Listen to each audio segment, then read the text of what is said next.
ma chair, on ne peut la manger, la transformer.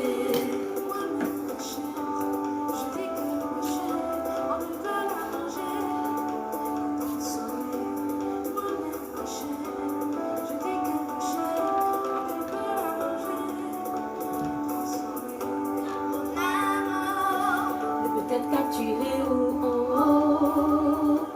parce que si je vis ce n'est plus moi qui vis c'est Jésus qui vit en moi, oh. Parce que si je vis ce n'est plus moi qui vis c'est Jésus qui vit en moi, oh. Satan, oh, tu as tapé pour tout, ennemi, belle tu as tapé pour tout, belle tu as tapé pour tout, belle tu as tapé pour tout, belle tu as tapé pour tout, belle tu as tapé pour tout, belle tu as tapé pour tout.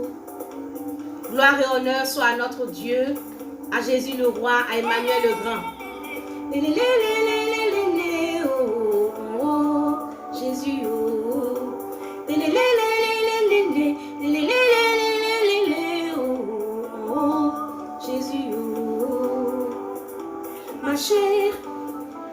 chair, on ne peut la manger, la transformer.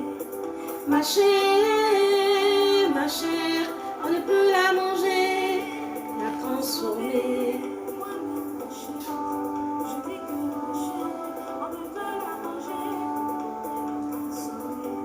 Moi-même, ma chair, je te parle de ma chair, on ne peut la manger, la transformer. Mon amour ne peut être capturé, parce que si je vis, ce n'est plus moi qui vis, c'est Jésus qui vit en moi, parce que si je vis, ce n'est plus moi qui vis, c'est Jésus qui vit en moi, Satan, tu as tapé pour tout l'ennemi bel et lourd, tu as tapé pour tout sorcier bel et lourd, tu as tapé pour tout bel et lourd, tu as tapé pour tout hypocrite bel et lourd, tu as tapé pour tout ennemi bel et lourd, tu as tapé pour tout bel et lourd, tu as tapé pour tout. Gloire et honneur soit à notre Dieu. Honneur, louange. Élévation soit à notre Dieu. Louange, honneur, gloire, élévation à notre Dieu. Nous acclamons Emmanuel le Grand. Nous célébrons le Roi des Rois, le Seigneur des Seigneurs, le Dieu vivant. Gloire et honneur lui soit rendu. Gloire et honneur soit à sa majesté le Roi. Vive le Roi des Rois, vive le Seigneur des Seigneurs, vive le Dieu vivant. Mon âme te bénit, Éternel, mon âme t'élève, mon âme te célèbre. Sois glorifié, sois glorifié, sois glorifié, sois glorifié. À toi soit la gloire, à toi soit l'honneur, à toi soit la louange, à toi soit le règne, à toi soit la magnificence. Honneur et gloire, élévation te soit rendue. Merci, Papa. Merci, Papa. Merci, Seigneur des Seigneurs. Merci, Dieu vivant. Merci, Éternel. Louange et honneur soient rendus à notre Dieu. Je te célèbre, je t'élève, Emmanuel le Grand. Sa majesté, le roi premier, soit béni. La famille royale te bénit, la famille royale te célèbre, la famille royale te glorifie, la famille royale t'élève au-dessus de tout, la famille royale te couronne. Tu es notre Dieu, tu es notre roi. Sois jamais béni. Au nom de Jésus. Alléluia. Famille royale, je vous salue dans le précieux, glorieux, merveilleux, suprême nom de notre Seigneur Jésus. Soyez bénis et que la grâce du Seigneur soit avec vous. Je salue Louise Adrienne, je salue la sœur Mélissa Accro, je salue Ange Caritas, je salue tous les bien-aimés qui sont connectés, la sœur Grace Ouana, je salue le frère Tuboali, je salue la servante de Dieu Genèse Lima, je salue tous les bien-aimés. Soyez bénis, bénis, bénis, bénis de la part de notre Dieu. À lui la gloire, à lui l'honneur, à lui l'élévation, à lui le règne, à lui la majesté, à lui l'honneur. Nous le bénissons au nom de Jésus. Alléluia. Je suis au-delà Pélagie Adou. Je suis là ce matin encore sur cette plateforme Une Tout Forte pour servir le Seigneur. Soyez donc bénis, connectez-vous, soyez vraiment disposés, que votre esprit ne puisse pas vagabonder. Soyez connectés, connectés à l'Esprit de Dieu et ensemble, nous allons servir le Seigneur en échangeant. Voilà, un gros coucou à Angélin Trésor, un gros coucou à Marie Adou. Soyez vraiment bénis. Bien-aimés, je ne suis pas vraiment venue te donner une leçon, mais je suis venue pour que nous puissions échanger et puis qu'ensemble nous puissions nous donner des leçons. Je suis venue pas pour un monologue, mais un dialogue. Et pendant que j'exprime mon idée, je veux aussi que tu me parles par les commentaires. Je suis venue pour que tu puisses me parler. J'ai besoin que tu me parles. J'ai besoin que tu me dises quelque chose. Je veux entendre quelque chose aujourd'hui. Je veux entendre quelque chose qui vient de toi. Je veux entendre une parole qui vient de toi. J'ai besoin d'une réponse à une question cet après-midi. J'ai besoin d'une réponse à une question. Et ma question est la suivante. Est-ce que l'adultère est encore un péché? Est-ce que l'adultère est encore un péché? J'entends par adultère le fait d'être marié et d'être en relation avec une autre personne. Il y a adultère quand une personne mariée a des rapports sexuels avec une personne qui n'est pas mariée ou les deux personnes sont mariées. En tout cas, quand tu as des relations sexuelles, tu as une relation extra-conjugale avec une personne en dehors de ton conjoint. On parle d'adultère. Est-ce que l'adultère est encore un péché? Aujourd'hui, en ce moment-là où je suis en train de parler avec toi, est-ce que l'adultère est encore un péché? Est-ce que la violation du serment de fidélité est encore un péché? Est-ce que l'infidélité est encore un péché? Bien-aimé du Seigneur, c'est ma question. Et j'ai besoin d'une réponse. Bien-aimé, je sais une chose. C'est que dans la Bible, dans la parole du Seigneur, dans le livre d'Exode, lorsque le Seigneur a donné les 10 commandements, il a donné ce nombre d'instructions, de recommandations. Des choses que nous devons faire, des choses que nous ne devons pas faire. Il a dit par exemple, en Exode 20, le chapitre 20, le verset 13, « Tu ne tueras point ». Et jusqu'à aujourd'hui, nous sommes d'accord. Jusqu'à aujourd'hui, quand quelqu'un tue, c'est un péché. Nous sommes d'accord là-dessus. Tu ne tueras point, nous savons que c'est un péché. Et si quelqu'un tue, on condamne cela. Avant de donner cette instruction sur l'adultère, le Seigneur nous a dit tu ne tueras point et on est d'accord. Et juste après tu ne tueras point, nous voyons tu ne commettras point d'adultère. Tu ne commettras point d'adultère, c'est-à-dire que si tu es marié, tu ne dois pas entretenir une autre relation en dehors, en tout cas de la relation avec ton conjoint ou ta conjointe. Tu ne dois plus avoir une autre femme, un autre mari. Tu ne dois pas avoir de maîtresse, tu ne dois pas avoir d'amant, tu ne dois pas avoir d'amante en dehors de ton conjoint. Tu ne commettras point d'adultère. Mais bien aimé, je me pose la question aujourd'hui de savoir, est-ce que l'adultère est encore un péché? Et nous voyons dans le Nouveau Testament, 1 Corinthiens, le chapitre 6, le verset 9, la Bible nous parle d'adultère. Nous voyons Hébreux 13, le verset 4, la Bible nous parle d'adultère. Vous pouvez prendre le temps de le lire. Que ce soit dans l'Ancien Testament comme dans le Nouveau Testament, le Seigneur condamne l'adultère. Et le Seigneur même dit que les adultères n'hériteront pas le royaume des cieux. Mais aujourd'hui, là, entre nous, je me pose la question, je me demande, est-ce que l'adultère, c'est encore un péché de nos jours? Est-ce que l'adultère est encore un péché de nos jours? 2 Samuel, le chapitre 11, le verset, nous allons lire les versets 1 à 4. L'année suivante, au temps où les rois se mettaient en campagne, David envoya Joab avec ses serviteurs et tout Israël pour détruire les fils d'Ammon et pour assiéger Rabat, mais David resta à Jérusalem. Un soir, David se leva de sa couche et comme il se promenait sur le toit de la maison royale, il aperçut de là une femme qui se baignait et qui était très belle de figure. David fit demander qui était cette femme et on lui dit, n'est-ce pas Bathsheba, fille d'Eliam, femme d'Uri le Héthien? Et David envoya des gens pour la chercher. Elle vint vers lui et il coucha avec elle. Après s'être purifiée de sa souillure, elle retourna dans sa maison. Bien-aimé, la Bible nous dit dans le livre de 2 Samuel, le chapitre 11, que David, qui était resté à Jérusalem, un soir, il se promenait sur le toit de la maison royale. Il aperçoit une femme qui se baigne, qui est Bathsheba.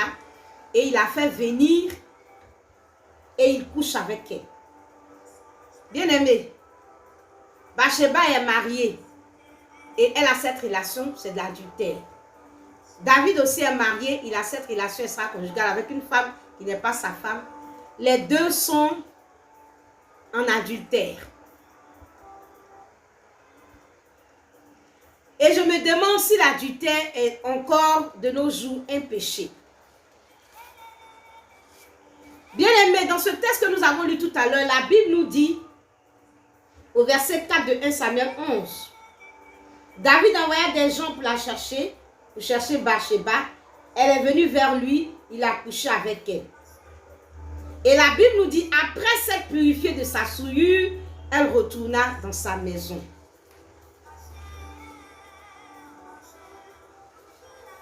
La Bible dit que quand David a couché avec Bathsheba, la Bible nous dit que après s'être purifiée de sa souillure, elle retourna à la maison. Après s'être purifiée de sa souillure. Je ne sais pas si c'est moi seul qui entend cela. Après s'être purifiée de sa souillure. Qu'est-ce que Bathsheba a commis comme acte? Bathsheba venait de commettre l'adultère. Et la Bible nous dit qu'après ça, elle s'est purifiée de sa souillure. Donc si je comprends bien, la Bible est en train de nous dire que l'adultère, c'est de la souillure, c'est de la saleté, c'est du péché. Et Bathsheba s'est purifiée de sa souillure et elle est rentrée chez elle. Bien aimé, je veux comprendre donc que selon Dieu, selon la loi divine, quand quelqu'un qui est marié a une relation avec quelqu'un qui n'est pas son époux, qui n'est pas son épouse, cette personne-là est en train de pécher, cette personne est dans la souillure. Et c'est pourquoi Bathsheba s'est purifiée.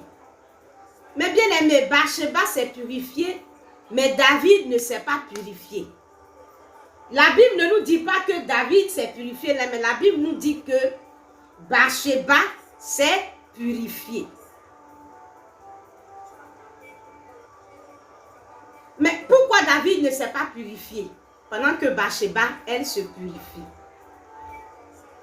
Je vais peut-être comprendre par là que peut-être que David ne considère pas cet acte comme un péché. Il ne considère pas cela comme de l'adultère. Donc, pour lui, point besoin de se purifier. Parce que pour lui, ce n'est même pas une souillure. Est-ce qu'il y a quelqu'un ici qui est dans l'adultère et qui pense qu'il est dans une souillure? Aujourd'hui, il y a beaucoup de personnes qui sont dans l'adultère, qui vivent dans l'adultère, mais pour eux, ils ne font rien de mal, c'est rien. C'est rien du tout, ce n'est que l'adultère, donc ils n'ont pas besoin de se purifier, ils n'ont pas besoin de repentance, ils n'ont pas besoin de changer de vie, ils n'ont pas besoin de se purifier, parce que pour eux, ce n'est rien du tout. Bien-aimés du Seigneur, est-ce qu'aujourd'hui, l'adultère est encore un péché? Dites-moi si aujourd'hui, l'adultère est encore un péché. Bathsheba a commis l'adultère, elle s'est purifiée, mais David, lui, il ne s'est pas purifié. Il a continué sa vie normalement.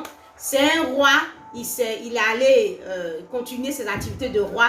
Voilà quoi. Et puis la vie continue, il n'y a rien de particulier, il n'y a rien de mauvais en cela.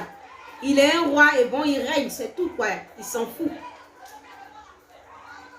Bien-aimé, Bathsheba s'est purifiée. David ne s'est pas purifié. Et aujourd'hui, on peut constater que l'adultère est encore considéré comme un péché au niveau des femmes, mais pour une majorité d'hommes, l'adultère, ce n'est rien du tout. Ce n'est même pas un péché. C'est comme quelque chose de banal. Et je vais poser la question de savoir, dites-moi, est-ce que l'adultère est un péché pour les femmes ou un péché de femmes et pas un péché d'homme? Quand une femme commet a une relation extra-conjugale, on considère cela comme un péché. Mais quand un homme a une relation extra-conjugale, ce n'est pas un péché.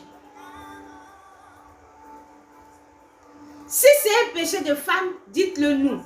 Alors le Seigneur aurait pris le temps dans Exode, le chapitre 20, nous dit, les femmes ne doivent pas commettre d'adultère. Mais le Seigneur n'a pas dit, les femmes ne doivent pas commettre d'adultère. Le Seigneur a dit, tu ne commettras point d'adultère. Ce tu-là concerne et les hommes et les femmes. Dans le Nouveau Testament, le Seigneur, même Jésus prend le soin de dire que si tu regardes une femme pour la convoiter, quand il dit si tu regardes une femme, donc, il parle, il s'adresse à un homme. Et il dit si tu regardes une femme pour la convoiter, tu as déjà commis l'adultère dans ton cœur avec elle. Mais aujourd'hui, on considère l'adultère comme un péché quand c'est une femme qui a commis ce péché. Mais quand c'est un homme, bon, ce n'est rien du tout. Est-ce que l'adultère est un péché de femme ou un péché de tout homme? Grand H. Est-ce que c'est un péché aujourd'hui? Parce que pour beaucoup, même si c'est un péché, peut-être c'est un péché qui concerne les femmes. Mais les hommes ne sont pas concernés par l'adultère. Pour les hommes, une relation extra-conjugale, bon, c'est quelque chose de banal. Est-ce que c'est un péché aujourd'hui? Y a-t-il une définition de l'adultère pour les hommes et une autre définition devant Dieu pour l'adultère en ce qui concerne les femmes? Est-ce que devant Dieu, la notion d'adultère est la même chez l'homme comme chez la femme? Est-ce que devant Dieu, une relation extra-conjugale d'un homme ou d'une femme, c'est la même chose? Ou bien il y a une différence? Le Seigneur dit, si un homme m'a regardé une femme seulement pour la convoiter, il a déjà commis l'adultère. Et comment se fait-il que aujourd'hui, on peut parler d'adultère en ce qui concerne la femme et l'homme, on trouve ça tellement normal, on banalise, c'est comme si c'est rien quoi. On soutient même. On encourage même. Y a-t-il une définition devant Dieu de l'adultère de l'homme et de la femme? L'adultère est-il un péché féminin? Ou bien quand on parle d'adultère, il s'agit de l'homme et de la femme? Bien aimé, je ne comprends pas. David et Bathsheba ont commis l'adultère. Et la Bible nous dit que Bathsheba s'est purifiée de sa souillure. Elle s'est rendue compte qu'elle a péché, elle s'est purifiée, elle est rentrée chez elle. Mais David, la Bible ne dit même pas qu'il s'est purifié. Je suppose qu'il est parti vaquer à ses occupations de roi, comme si de rien n'était. Sa vie est normale. Jusqu'à ce que plus tard le prophète Nathan aille le trouver, sa vie était normale. Il mangeait normalement, il dormait normalement, il vaquait à ses occupations normalement, il allait faire ses activités de roi normalement. Aujourd'hui, là, est-ce que l'adultère est encore un péché dans la tête d'un homme? Est-ce que dans la tête d'un homme, l'adultère est encore un péché? Est-ce que dans l'esprit d'un homme, l'adultère est encore un péché? Est-ce que dans la pensée d'un homme, l'adultère est encore un péché? Est-ce que dans la mentalité d'un homme, l'adultère est encore un péché? Homme, petit a, petit h plutôt. Je parle de la gente masculine.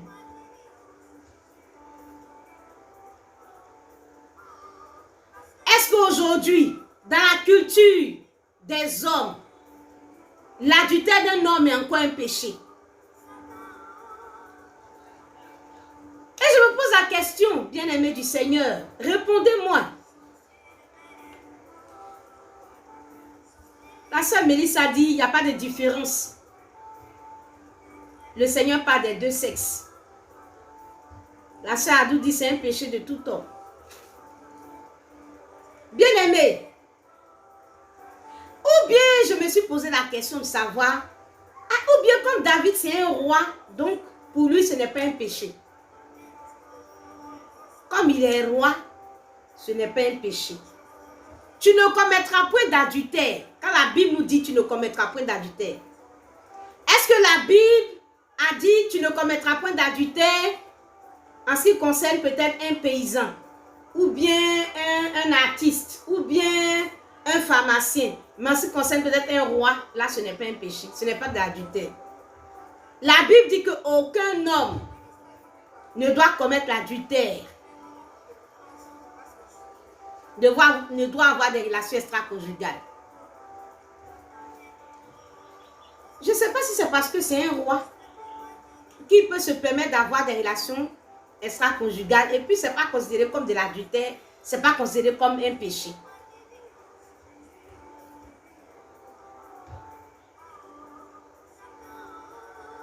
Dieu a-t-il fait une loi pour les citoyens lambda et une autre loi pour le roi? Est-ce parce que quelqu'un est un roi? Est-ce parce que quelqu'un est élevé en dignité dans ce monde? Est-ce parce que quelqu'un est élevé en dignité dans ce monde, une personnalité dans ce monde, une célébrité dans ce monde, que cette personne échappe à cette loi divine? Si un paysan de Papékou, un paysan d'Akradio, un paysan du Leboutou, un président de Kpass, un paysan de d'Agboville a une relation extra-conjugale, on va appeler cela comme un péché. Mais si un roi, si un président d'institution, si une star a une relation extra-conjugale, là, on n'appelle pas sa relation là adultère, on n'appelle pas cette relation là péché, on ne considère pas cela comme un péché. Bien-aimé du Seigneur, Dieu a-t-il fait une loi pour les citoyens lambda et une autre loi pour les rois? Les rois ne sont-ils pas concernés par la loi divine? Quand les rois, eux, ils ont des relations extra-conjugales, on n'appelle pas ça adultère, on n'appelle pas ça péché. C'est quand c'est un citoyen lambda qui commet ce acte-là qu'on appelle péché. Si un citoyen lambda a une relation extra-conjugale, on appelle cela péché. Mais si c'est un roi, ça, ce n'est pas un péché. On appelle cela comme devant le Seigneur. Comme c'est David qui a commis l'adultère avec Bathsheba, donc ce n'est pas David n'a pas commis de péché, le roi n'a pas péché. Le roi n'a pas péché.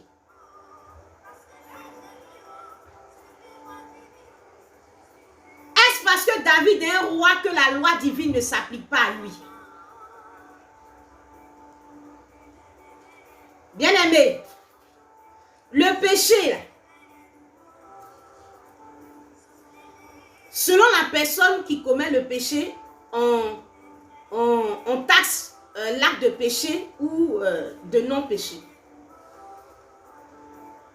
Donc, le péché est péché selon la personne, selon la position, ou selon le genre, ou selon la classe sociale.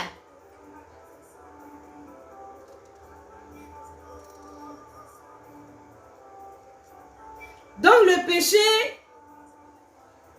doit être perçu comme un caméléon. Le péché, on doit le voir comme un caméléon. Et l'apprécier selon l'environnement dans lequel il se trouve. Quand il est dans un environnement vert, donc on voit ça en vert. Quand il est dans un environnement rouge, on voit ça en rouge. Donc le péché est devenu caméléon. Pour certains, c'est rouge. Et pour d'autres, c'est vert. Quand une telle personne a une relation extra-conjugale, on dit ça c'est rouge. On doit lever le carton rouge. Et quand c'est une autre, c'est blanc, c'est propre. Parce que c'est cette personne-là qui commet ce acte. Là, c'est blanc ou bien c'est vert. Donc, le péché, il devient beau ou bien il devient sale. Un acte devient beau ou sale en fonction de la personne. David, pour lui, là, le fait de coucher avec Bathsheba, ce n'est pas une souillure, ce n'est pas un péché parce que c'est un roi, n'est-ce pas? Donc Dieu, il a peur des rois. Hein? Il a fait sa loi là, mais quand c'est un roi là, il dit doucement. C'est pas un péché.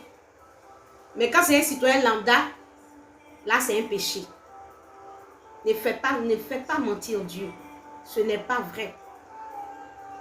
Dieu dit, tu ne commettras point d'adultère.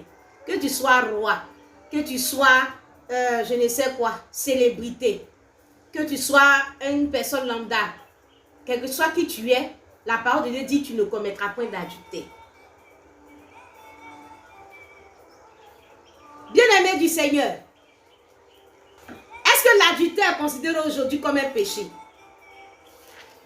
qu'aujourd'hui encore, l'adultère est un péché?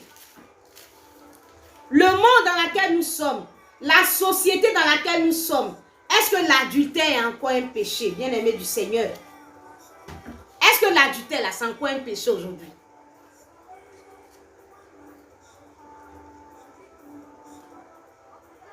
La Bible nous parle d'Isaac qui s'est retrouvé dans le pays des Philistins. La Bible nous dit que comme son séjour se prolongeait, il arriva qu'Abimelech, roi des Philistins, regardant par la fenêtre, vit Isaac qui plaisantait avec Rebecca, sa femme. Abimelech fit appeler Isaac et dit, « Certainement c'est ta femme. Comment as-tu pu dire, c'est ma sœur? » Isaac lui répondit, « Je parlais ainsi de peur de mourir à cause d'elle. » Et Abimelech dit, « Qu'est-ce que tu nous as fait?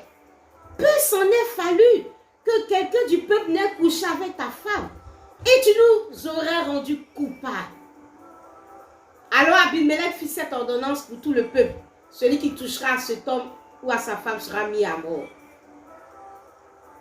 Qu'est-ce que tu nous as fait?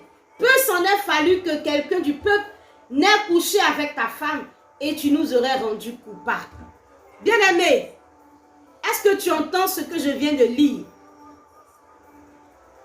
Genèse, le chapitre 26, à partir du verset 8. Comme le séjour d'Isaac et de Rebecca se prolongeait, Abimelech, voyant Isaac et Rebecca plaisanter, il s'est rendu compte que Rebecca était l'épouse d'Isaac. Parce que Isaac avait peur, donc il a dit, c'est ma soeur. Et quand Abimelech s'est rendu compte, il a appelé Isaac et lui a dit, ah, mais qu'est-ce que tu nous as fait comme ça? Peu s'en est fallu que quelqu'un du peuple n'ait couché avec ta femme et tu nous aurais rendus coupables. Bien-aimé du Seigneur, ce roi dit, mais le fait que tu nous aies dit que c'était ta soeur, là, si quelqu'un avait couché avec elle, nous serions coupables. Tu nous aurais rendus coupables. Bien-aimé du Seigneur, je vais dire à quelqu'un, ah bon? Donc coucher avec une femme mariée rend coupable. Ah bon? Donc coucher avec un homme marié rend coupable. Ah bon? Donc, quand quelqu'un qui est marié couche avec quelqu'un d'autre en dehors de son conjoint, de sa conjointe, ah bon? Donc on peut devenir coupable. Ah bon? Et ce roi Abimelech dit, ah, mais si quelqu'un avait couché avec elle, la personne se serait rendue coupable. Ah, y a-t-il un roi encore qui réfléchit comme ça et qui peut dire, avoir une relation extra-conjugale, c'est se rendre coupable? Y a-t-il des rois encore qui réfléchissent comme ça? Que Dieu vous bénisse. Y a-t-il un Abimelech dans ce monde? Y a-t-il une célébrité dans ce monde qui pense comme ça? Que Dieu te bénisse. Y a-t-il un homme, une femme qui pense comme ça? Que Dieu te bénisse. Ce roi lui-même, il dit, qu'est-ce que tu nous as fait? Peu s'en est fallu que quelqu'un du peuple n'ait couché avec ta femme et tu nous aurais rendus coupables. Bien aimé, il dit, tu nous aurais rendus coupables. Donc lui-même, il se met dedans et puis il met son peuple dedans. Il dit, mais on ne savait pas que c'était ta femme. Si moi-même, le roi ou bien un membre du peuple avait couché avec ta femme, on se serait rendu coupable. Donc ce roi-là, lui, il ne s'exclut pas de la loi divine. Il ne regarde pas les gens du peuple et puis dit, si parmi le peuple, quelqu'un avait fait ça, ce serait un péché. Il ne s'exclut pas de la loi divine. Il pense que si un membre du peuple a péché, se serait rendu coupable. Si lui-même en tant que roi, il avait péché, il se serait rendu coupable. Donc pour lui, la loi divine, elle est valable pour lui en tant que roi, comme pour tout le peuple. Mais aujourd'hui, certains peuvent penser que quand une personne est un roi, quand une personne est une reine, quand une personne est élevée en dignité, quand une personne est une célébrité, quand une personne est haut placée dans la société, cette personne est au-dessus de la loi divine. Et pour elle, le péché, pour cette personne, le péché n'est plus le péché. On ne considère plus le péché de cette personne comme un péché, parce que cette personne est élevée. Il dit, moi et mon peuple, on se serait rendu coupable. Bien-aimé du Seigneur. Waouh! Ce roi lui-même veut se garder. Ce roi lui-même veut se garder et veut préserver son peuple.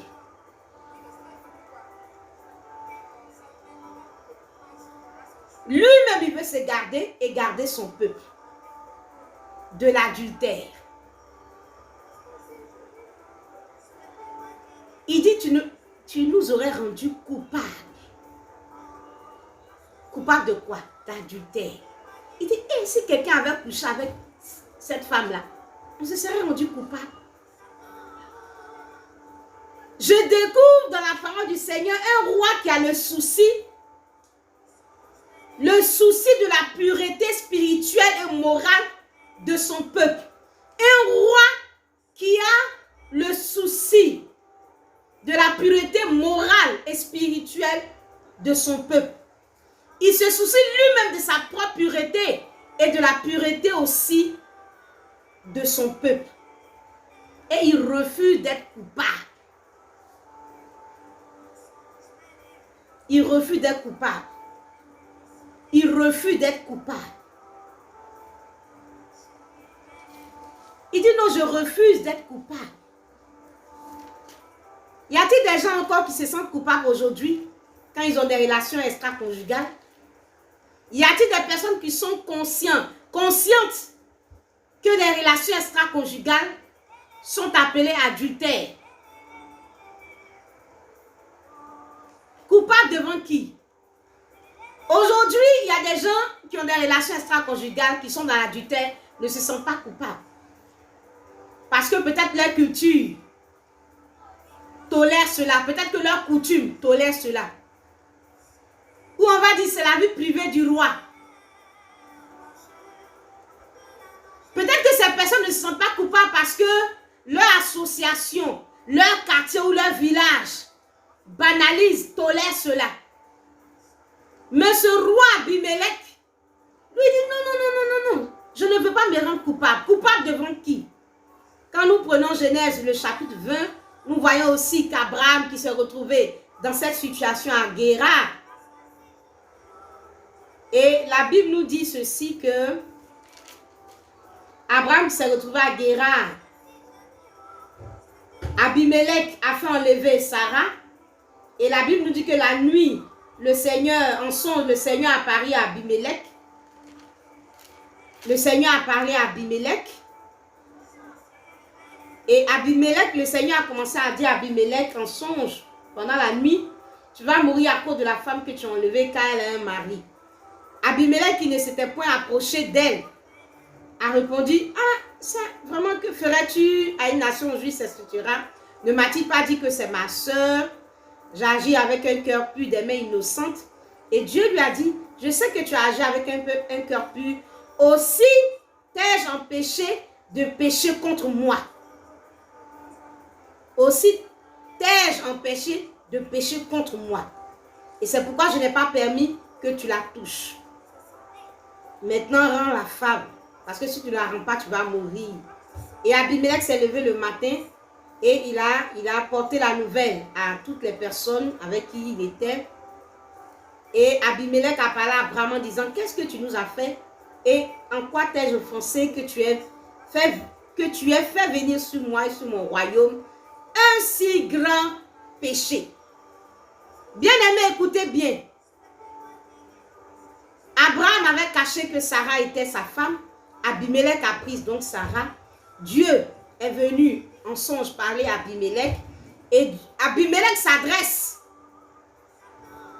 à Abraham et dit, qu'est-ce que tu nous as fait? Et en quoi t'ai-je offensé que tu aies fait venir sur moi et sur mon royaume un si grand péché?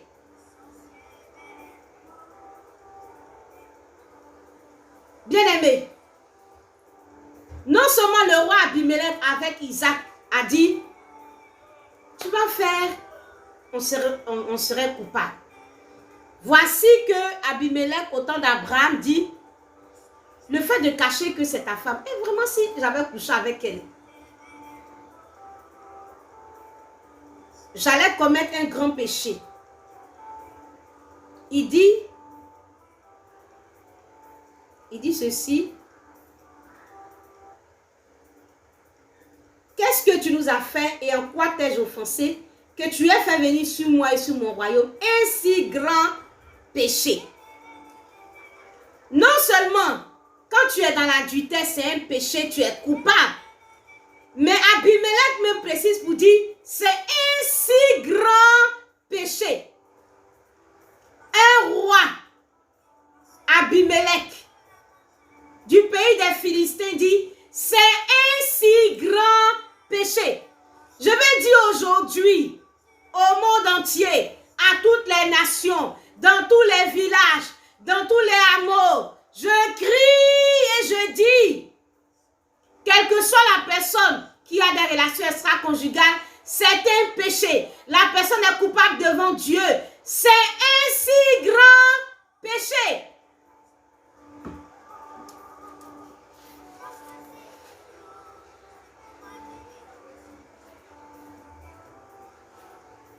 Bien-aimé du Seigneur, l'adultère est un péché.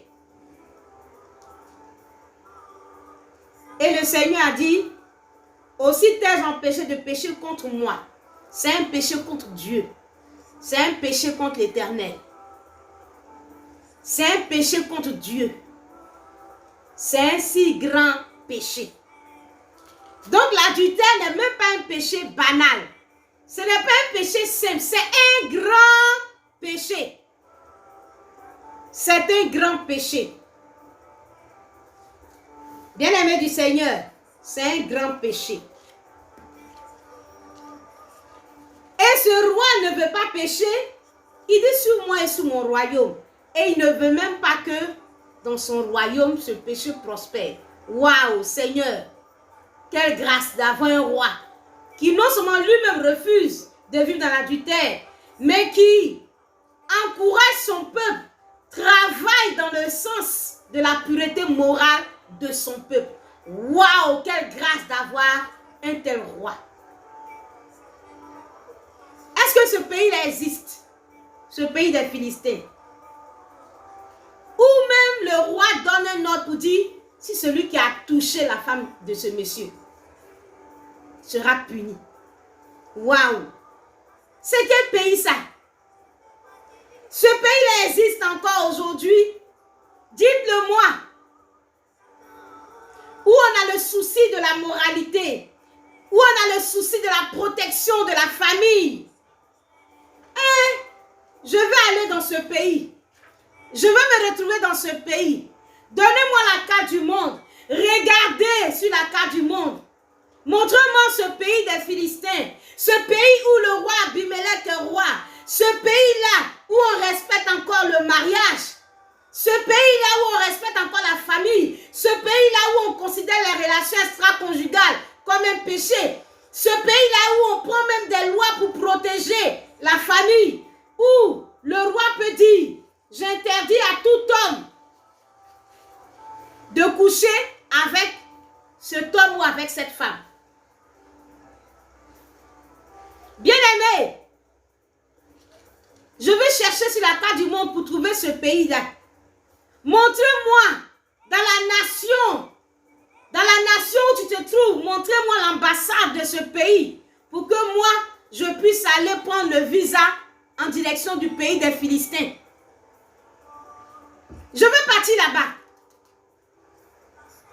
Aujourd'hui, là, je veux partir dans ce pays où ce roi dit, aïe, mais fallait nous dire que c'est ta femme.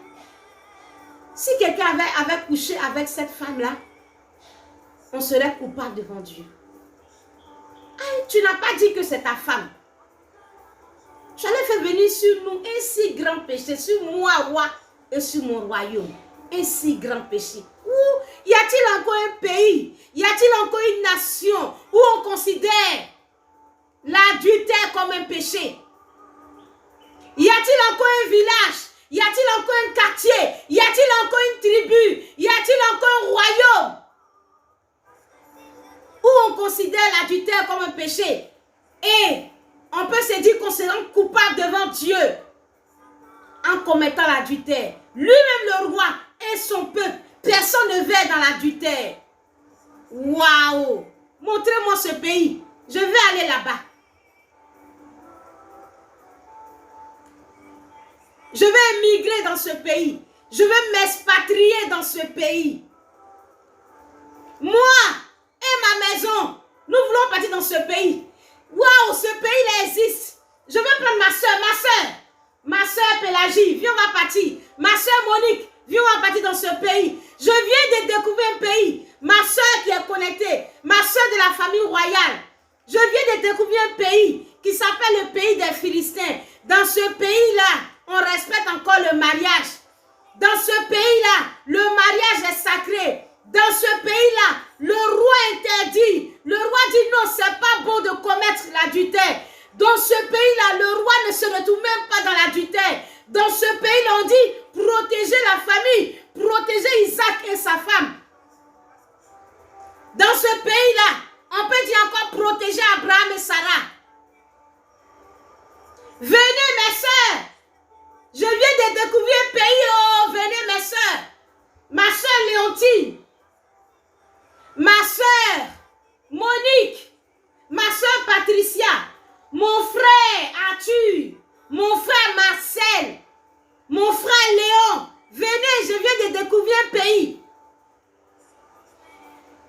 Je vais fuir pour aller dans ce pays.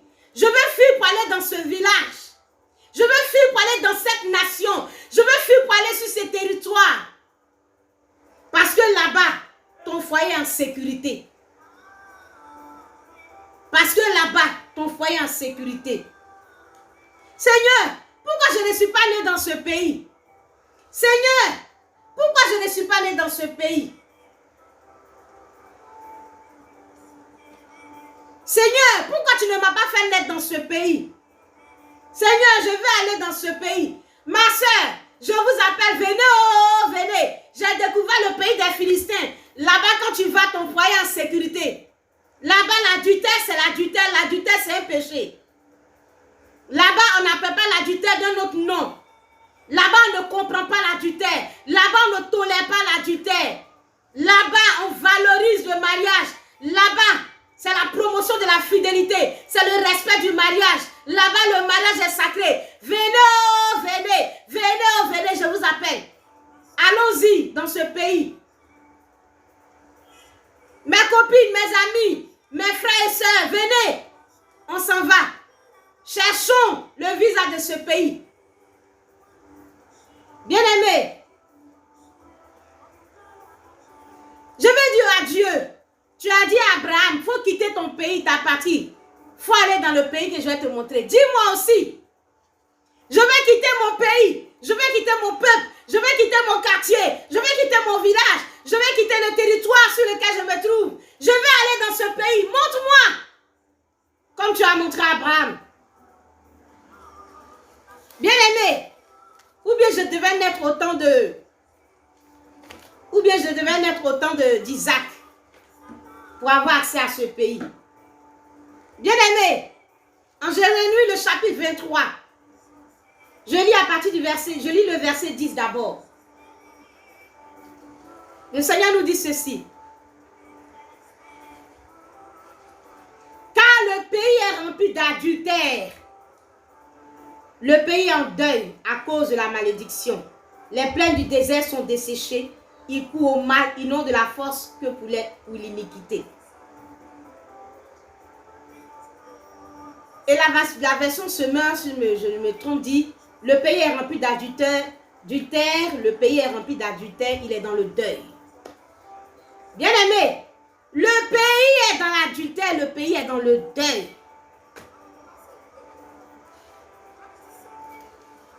L'adultère a plongé le pays dans le deuil.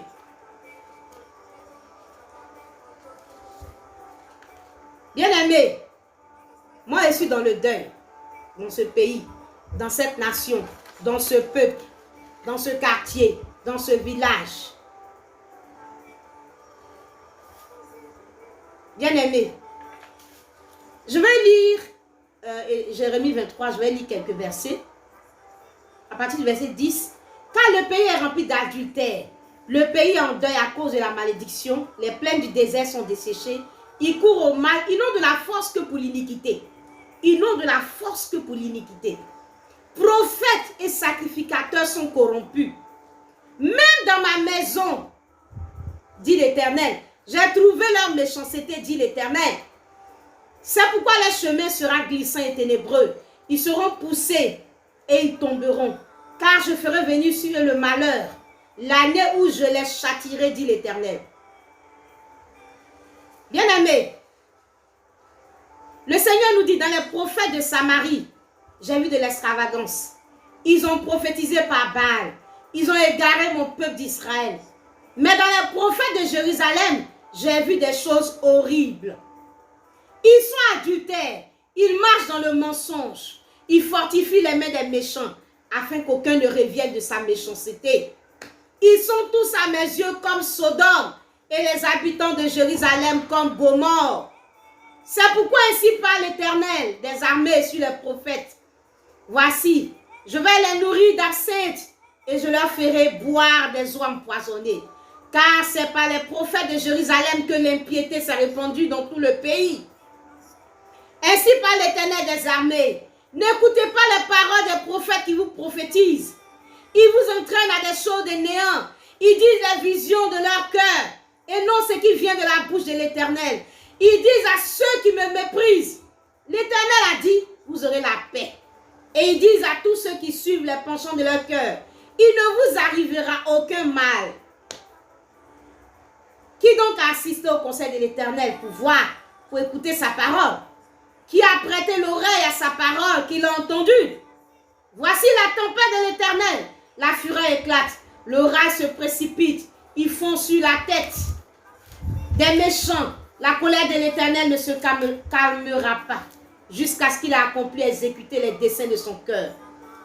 Vous le comprendrez dans la suite des temps, etc., etc., etc. Que quelqu'un prenne le temps après de lire Jérémie, le chapitre 23. Bien-aimés du Seigneur, le pays est rempli d'adultère. Moi, je vais émigrer dans le pays des Philistins. Je cherche le visa pour aller dans ce pays. Parce que les pays que moi je connais, les nations, les peuples, les villages, les quartiers sont remplis d'adultère. Remplis d'adultère. Bien-aimé, David a vu Bathsheba. On lui a dit que c'est la femme d'une femme mariée. Mais il envoie ses serviteurs, ses conseillers, aller chercher. Et puis ils s'en vont chercher Bathsheba. Et puis elle vient aussi. Allez, les relations sexuelles. Et puis ainsi de suite. Bien aimé. C'est le pays du sexe. Le pays du sexe. Le pays est rempli d'adultère. Sexe. Roi, conseiller, autorité, élevé en dignité. Tout le monde. C'est le pays de la souillure. C'est le pays de la souillure. C'est le pays de la souillure. Et Jérémie, le verset 23 dit, c'est Sodome et Gomorrhe. Et David ne s'est pas purifié parce qu'il ne considère même pas comme un péché. Et je veux dire, il n'y a qu'à Sodome et à Gomorrhe que l'adultère n'est pas un péché. Nous sommes aujourd'hui à Sodome et à Gomorrhe. On lit l'histoire de Sodome et Gomorre comme quelque chose de passé. Mais j'ai dit, nous sommes aujourd'hui à Sodome et à Gomorre. Nous sommes à Sodome et à Gomorre. Parce que c'est à Sodome et à Gomorre, là, le péché n'est plus le péché. C'est à Sodome et à Gomorre, les gens pêchent et puis on dit non, ce n'est pas un péché. Non, ce n'est rien. On doit accepter cela comme normal. C'est à Sodome et à Gomorre, ce sont les hommes. Les hommes peuvent commettre l'adultère, ce n'est rien. Peut-être qu'une femme commet l'adultère, là, c'est un péché. Ça se donne à Gomorre, les rois, tous ceux qui sont élevés en dignité, quand eux, ils ont des relations extra-conjugales, ce n'est pas un péché. Je veux aller dans le pays des Philistins. Bien-aimé, je veux aller dans le pays des Philistins. Je veux aller dans le pays des Philistins. Parce que là-bas, c'est un pays où on respecte encore le mariage. Parce que dans ce pays que moi je connais où se trouve le royaume, ce pays où se trouve David, là-bas on commet l'adultère et puis on ne se purifie pas parce qu'on ne se répand pas. Parce que ce n'est rien du tout. Parce qu'aujourd'hui, l'adultère est banalisé. Parce qu'aujourd'hui, le mariage est piétiné. Aujourd'hui, le mariage a perdu son sacré. Et puis, c'est rien, on en rit, c'est normal. C'est comme ça, c'est normal. Moi, ça ne m'arrange pas de vivre dans un tel pays. Je vais aller dans le pays des Philistins. J'ai dit, mes soeurs, mes frères, venez en partie dans ce pays des Philistins. Bien-aimés, dans le cas de David, le mari de Bathsheba, Uri, a été tué par David. Et je veux dire à quelqu'un, beaucoup meurent sous l'effet de l'adultère, sous les balles de l'adultère, sous les armes de l'adultère. Beaucoup meurent. Et aujourd'hui, il y a des veuves de l'adultère, il y a des veufs de l'adultère, il y a des orphelins de l'adultère. Bien-aimés du Seigneur, dans une vidéo précédente, je vous avais déjà expliqué. Je disais que moi-même, ma mère a été victime de l'adultère, connu toutes sortes de maladies, des palpitations et des tensions. Bien-aimés du Seigneur. Et je vous l'ai déjà dit, que moi, le jour où ma mère décédait, mon père était chez une maîtresse. Et elle a souffert de l'adultère. C'est pourquoi je vous dis, excusez-moi, mais moi, l'adultère, c'est mon totem. L'adultère, c'est mon totem. C'est mon totem parce que d'abord, le Seigneur veut que ce soit mon totem parce que c'est un péché. Et donc, je ne mange pas l'adultère. Et je n'encourage pas l'adultère. Je vois l'adultère comme Dieu veut que je vois l'adultère. Et le Seigneur m'a donné de souffrir de l'adultère, même à travers seulement le foyer de ma mère. L'adultère, c'est mon totem. Je ne mange pas l'adultère. Je ne suis pas sur la même route que l'adultère. Je suis contre l'adultère parce que Dieu est contre l'adultère. Et je n'ai pas un autre nom à donner à une relation extra-conjugale que l'adultère parce que Dieu appelle cela l'adultère. Et c'est un péché que Dieu condamne. Je ne mange pas l'adultère, l'adultère est mon totem. Et Dieu m'a dit, ma fille, non seulement tu ne manges pas l'adultère parce que c'est un péché, mais tu en feras un combat parce que je t'appelle à la restauration des couples, à la restauration des familles. Et donc l'adultère pour moi, c'est un combat. C'est un combat. Bien-aimé, le pays est rempli de l'adultère. Comme le dit Jérémie 23, le verset 10. Le pays est dans le deuil.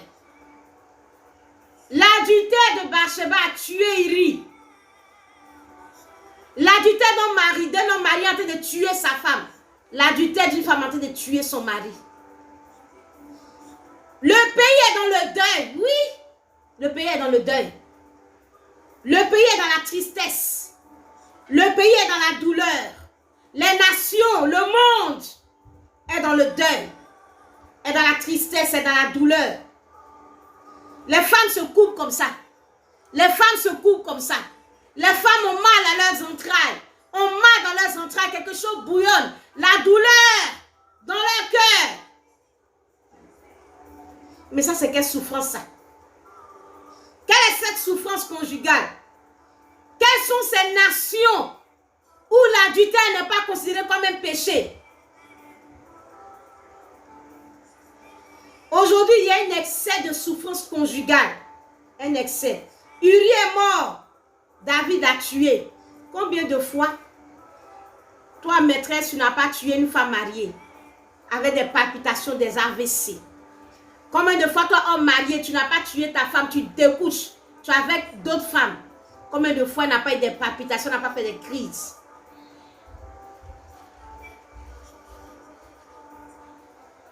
Et souvent, on te dit, il ne faut pas penser à ça.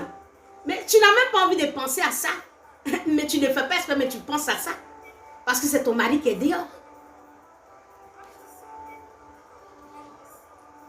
Uri est mort, l'adultère tue. Bien-aimé du Seigneur, l'adultère tue. Dieu est contre l'adultère. Parce que l'adultère tue. Et Uri est mort. Peut-être que pour toi, la personne n'est pas morte physiquement. Mais la personne est morte dans l'âme. Bien-aimé, on te dit, quand tu rentres dans le foyer, on dit aux gens, il faut attraper ton cœur. Attrape ton cœur. On te dit, il ne faut rien voir, il ne faut rien entendre, il ne faut pas parler, il faut fermer ta bouche. Il ne faut rien voir, il ne faut rien entendre. Attrape ton cœur. Et je veux dire à quelqu'un que quand quelqu'un n'a plus son cœur dans sa poitrine, son cœur ne bat plus. Quand ton cœur là, ça ne bat plus. Quand tu as attrapé ton cœur, que ton cœur ne bat plus. Quand ton cœur a arrêté de battre. Et puis quand tu ne vois plus, tu n'entends plus, tu ne parles plus, à dire quoi? Tu n'es pas cadavre. Tu n'es pas cadavre. Quand on dit d'attraper ton cœur là, il ne faut plus ton cœur va dans sa poitrine pour ne plus ressentir quelque chose. Quand on dit non, tu ne dois plus voir, tu dois fermer tes yeux. Quand on dit de ne plus entendre, tu n'entends plus rien. Tu ne parles plus, tu ne dis rien aussi là. Tu es quoi? Tu es un cadavre. Et je vais dire aux gens aujourd'hui que beaucoup de gens suivent avec des cadavres chez eux. Parfument leurs cadavres, donnent à manger à leurs cadavres. Achètent des voitures pour leurs cadavres. Parce que ces personnes, elles sont mortes. Elles ne vivent plus. Et vous pensez que vous êtes dans un foyer. Vous faites les 10 ans, les 20 ans, les 50 ans de malade avec des cadavres. Parce que ces personnes-là n'ont plus de sentiments. Ces personnes-là sont là pour une raison quelconque. Mais ces personnes-là ne vivent plus. Elles n'ont plus de sentiments. Leur cœur est mort. Tu vis à ton cadavre. Tu as tué Uri. Tu as tué Uri. Et on dit non, on va dans un foyer.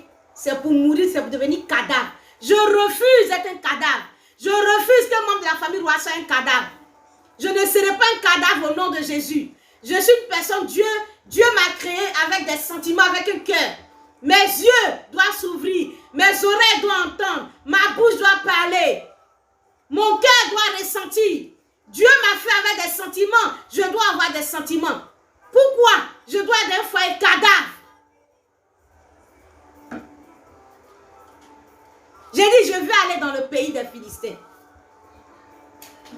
Je veux aller dans le pays des Philistins. C'est quoi ce truc? C'est quoi ce manchin? C'est quoi cette vie? C'est quoi cette vie? Et Jérémie 23 me dit que les prophètes de Jérusalem, eux-mêmes pratiquent et encouragent la corruption morale.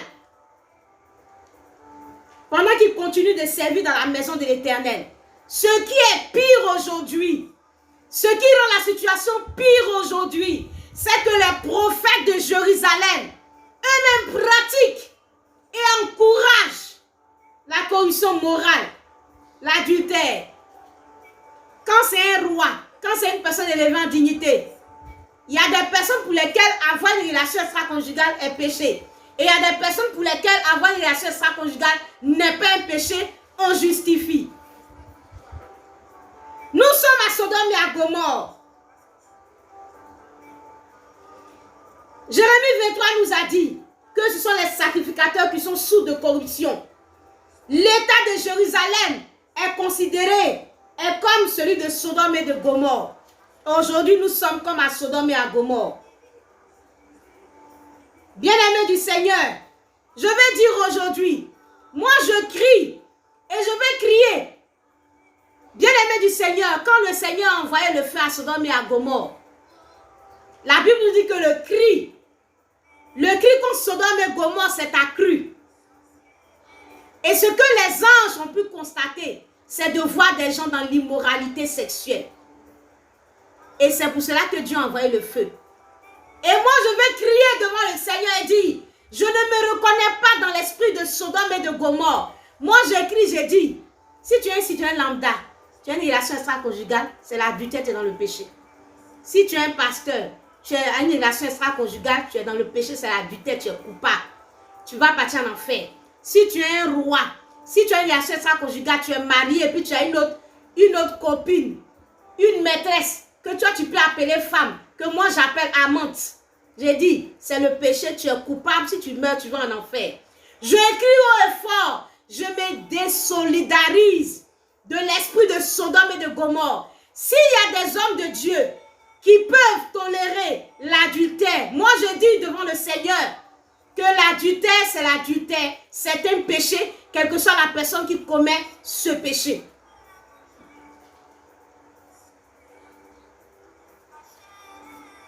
Bien-aimé du Seigneur, le pays est rempli d'adultère.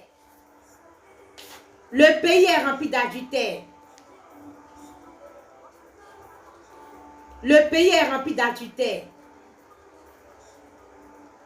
Dites à Jésus, et je veux dire à Jésus, pour finir, que si ce pays des Philistins, si c'est un endroit géographique, en tout cas, je vais y aller. Je veux partir à cet endroit. Je veux qu'il me transporte dans ce pays. Je veux qu'il me transporte dans ce pays. Je vais y aller dans ce pays où on respecte encore le mariage. Mais je comprends que ce n'est pas un endroit géographique. Parce que c'est dans ce pays des Philistins que Sarah a été enlevée. Et je comprends que ce n'est pas un endroit géographique. Mais je veux que le Seigneur me transporte donc dans cette sphère-là.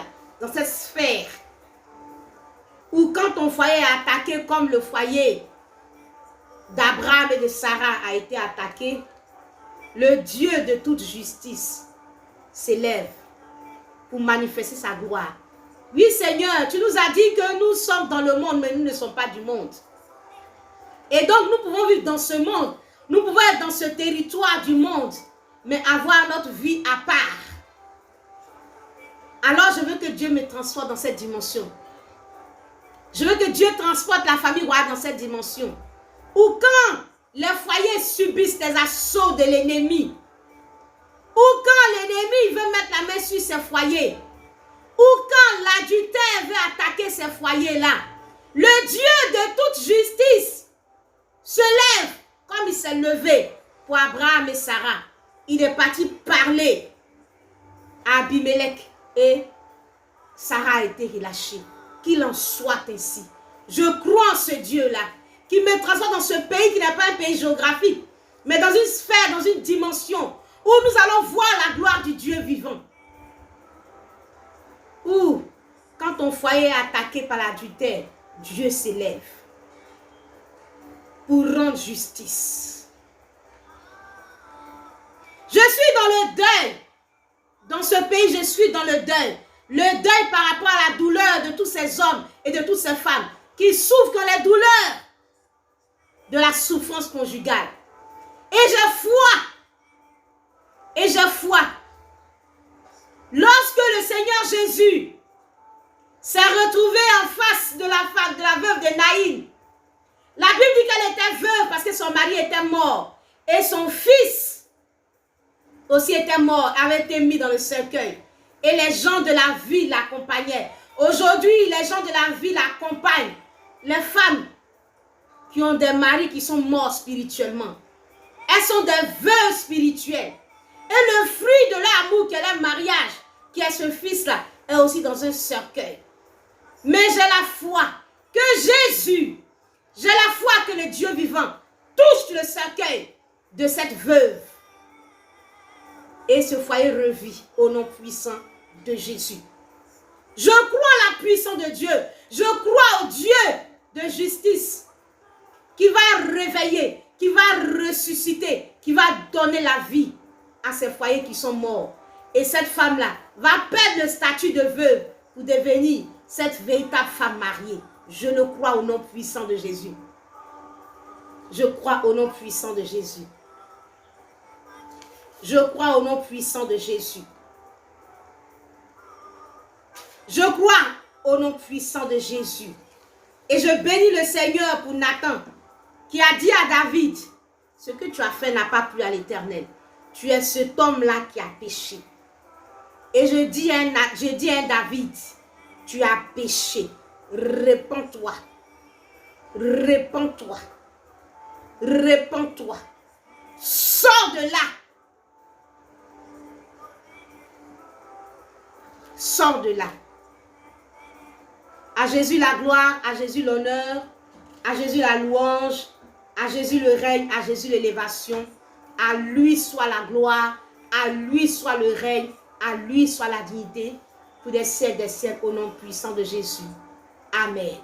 Je vous aime, à Jésus la gloire, à Jésus l'honneur, à Jésus la louange, à Jésus le règne. Je vous aime, famille royale. Soyez bénis, évangéliste Linda, évangéliste Séraphin, Valérie Yoboué, Béni Sacro, Chante Onésime, Marie Adou, bisous, bisous. À chacun de nous, bisous, bisous. Je vous aime, que la grâce du Seigneur soit avec nous. À Jésus la gloire, bisous, bisous. Au revoir. Que Dieu nous bénisse. Yolandry, l'adultère est un péché. Amen. Amen. Que Dieu nous bénisse. Bisous, bisous.